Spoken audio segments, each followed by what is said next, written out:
Welcome to HardReset.Info channel, dear viewers. In front of me Redmi 12, and I'm gonna show you how to block or how to unlock blocking of offensive words in the Google keyboard.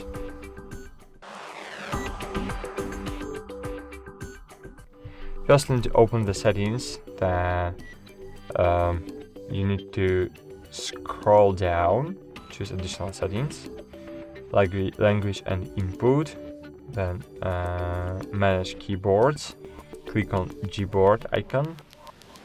Here in the Gboard you need to find the not the dictionary but text correction, and enable all disable blocking of offensive words.